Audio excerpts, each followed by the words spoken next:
The former Batman himself, George Clooney, is allegedly in talks and or might already have agreed upon playing Batman in the new DCU.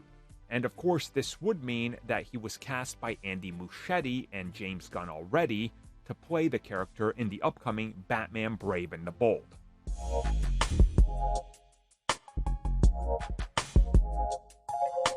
Okay, so you're probably wondering, how did we get here? And I think that's a very safe question. Of course, if you've seen The Flash, even if you haven't, most people know what happens at the end.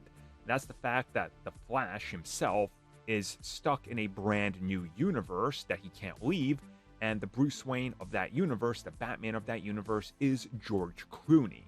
Now, from what I can see, there's no confirmation here, and nobody related to the project, like Andy Muschietti or James Gunn or Peter Safran, have confirmed anything, but reports are out there that this was intentional, and this goes all the way back to discussions about a former Batman returning to be the new Batman, to be an older Batman that's going to have a son, of course, Damian in Brave and the Bold, that they wanted an older actor, and that the one actor that answered the call, who was very happy to return in Flash, was George Clooney, and allegedly during that discussion, that's when it spun off into, hey, would you want to come back as Batman?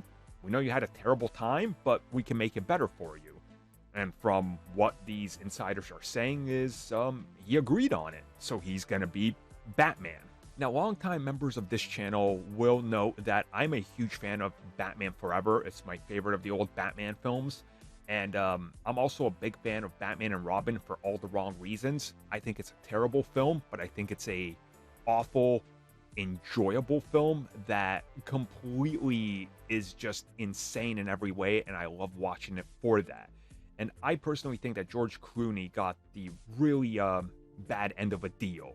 Everything related to it. I don't think he was the problem. Everything else was the problem, from the top to the bottom, from WB to all the choices they were dictating to Schumacher to everything else. So I would honestly be okay with him returning and getting another crack at it, but it would feel a little weird. And then that would also mean that this new universe that Ezra Miller's Flash is in is the one that we're going to pick up from. And maybe that's the case, so who knows? But it'll be interesting, and certainly, I think if Andy Muschietti is on board and already developing this thing, and a couple things are leaking, it makes me believe that maybe they'll have an announcement ready by the end of the year, and it would honestly be shocking if it was confirmed to be Clooney, but also at the same time, I don't know, I could see it. I could honestly see a crazy move like that.